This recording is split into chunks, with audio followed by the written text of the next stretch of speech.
I'm Virginia Morton. I've lived in Culpeper, Virginia for the past 36 years. We moved here when my husband finished law school and he began practicing law here, and he's now a judge, and we have a grown daughter that lives in California. About 10 years ago, this county was really in an uproar about preserving our Civil War battlefields and about promoting tourism. And so at that point in my life, I decided to take on the enormous task of writing a book that would help achieve both of those goals for the county.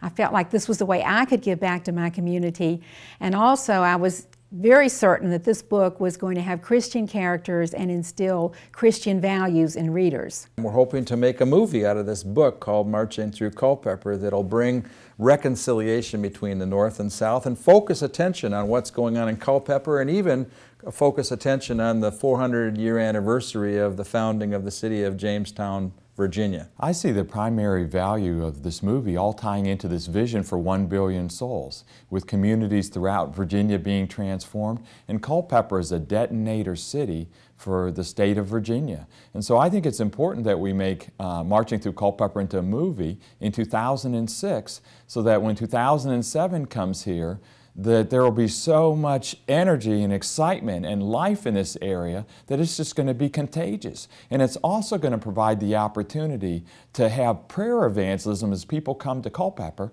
to have prayer evangelism spread like an epidemic throughout Virginia and America.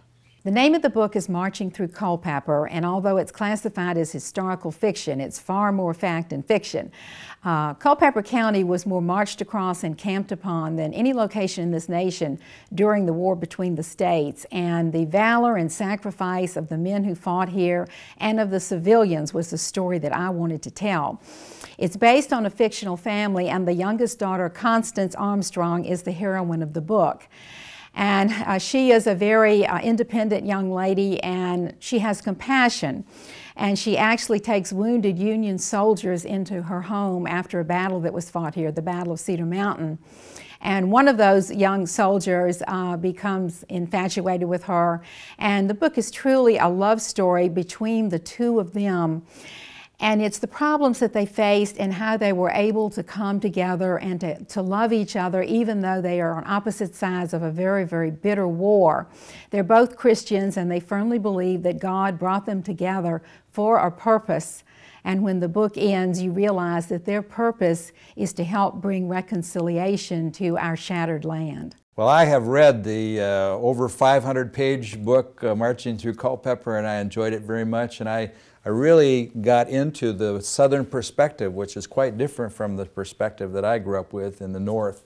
And I can see how this book would be used on a broader scale outside of Culpeper to bring reconciliation between the north and the south. And it's in that context I'm also working in Culpeper to bring the principles of city and state and nation transformation. And I'm believing that we can build off of the energy that we've got here in Culpeper to create a city transformation process that could also be reinforcing to the idea of making a movie about the book.